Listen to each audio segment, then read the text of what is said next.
ভোটের দিন সকালে ধরা পড়ল এক অনন্য ছবি। বাঁকুড়ায় যুযুধান দুই প্রার্থী সৌজন্যের রাজনীতি।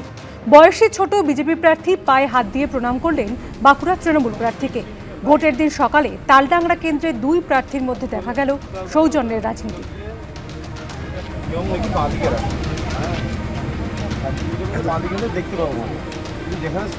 ছোট ভাই পরিদর্শনে এসেছিল, দেখা হয়ে গেল। এটা তো আমাদের বাঙালি রীতি, বয়সে বড় যারা তাদেরকে দেখা হলে পায়ে হাত দিয়ে প্রণাম করা একটা সৌজন্য তো থাকেই, আমরা তো এটা মানি।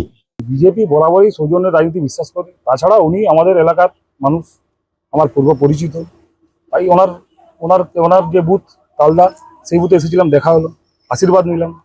এটা স্বাভাবিক, এটা আমাদের এখানে নতুন কিছু নয়, এরকম ঘটনা ঘটতেই থাকবে। 152টি আসনে প্রথম দফার ভোট শেষ। এবার শুরু হলো ফলাফলের হিসেব নিকেশ।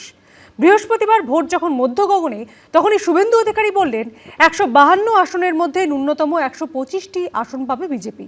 কুণাল ঘোষ আবার বলছেন 152টির মধ্যে 132 থেকে 135টিতে তৃণমূল জিতবে।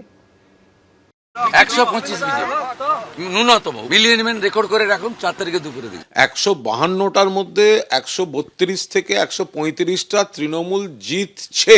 নন্দীগ্রাম সহ 132 থেকে 135টা বিজেপি হারতে চলেছে। প্রথম দফার ভোট শেষ, এখন থেকে হিসেব কষা শুরু যে 152টি আসনে ভোট হলো তার মধ্যে কে কটি পাবে। भारतीय जनता पार्टी की पूर्ण बहुमत की सरकार बंगाल में बनने जा रही है। কতগুলো আসন? 230। যা বলি তাই হয়। বিজেপি 100 পেরোবে না, খুব বেশি হলে 60টা। শেষ হলো প্রথম দফার ভোট গ্রহণ, এবার কাউন্টডাউন শুরু দ্বিতীয় দফার। कई जिलों में टीएमसी का खाता तक नहीं खुलेगा।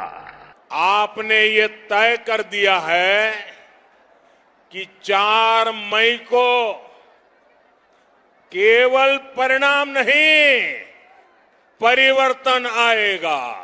তার মানে কি আপনি ইভিএম মেশিনে ফিট করে রেখে দিয়েছেন?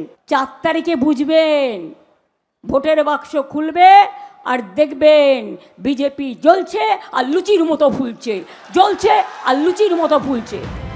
গণতন্ত্রে নেতা নেত্রী নন, শেষ কথা বলে গণদেবতা, সাধারণ মানুষ, ভোটার।